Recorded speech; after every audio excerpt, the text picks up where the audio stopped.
d'ordinaire de rôle et détendu, Mike Tindall était bien plus grave dans le nouvel épisode de son podcast, dévoilé ce mardi 27 septembre.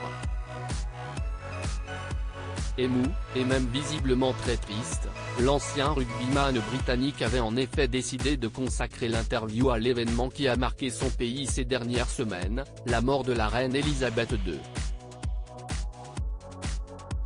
Un sujet d'autant plus important pour lui qu'il fait partie de la famille royale depuis plus de 10 ans désormais et a vécu les événements de l'intérieur.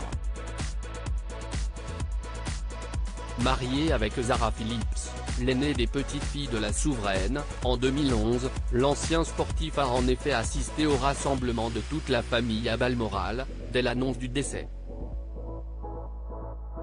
C'était triste, émouvant, mais finalement joyeux, d'une certaine manière, a-t-il d'abord raconté. Notamment de voir la famille si proche, ensemble pendant la soirée.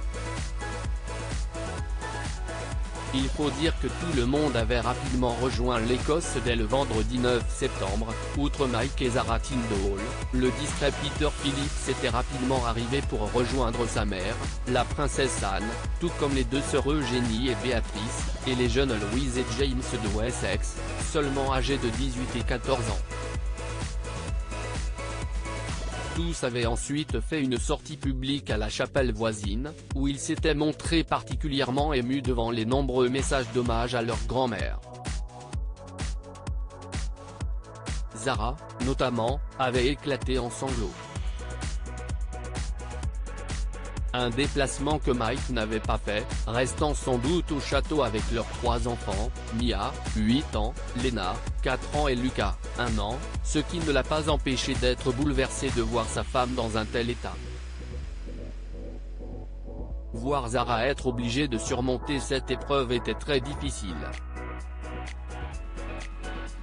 De toute évidence, elle aimait la reine plus que n'importe qui d'autre. Grâce à leur connexion autour des chevaux, elles avaient un vrai lien autour de ça, raconte-t-il dans son podcast.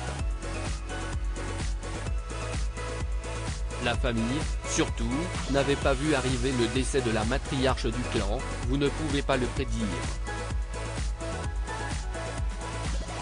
Une femme de 96 ans, bien sûr que vous savez ce qui va se passer mais vous n'êtes jamais prêt lorsque cela arrive.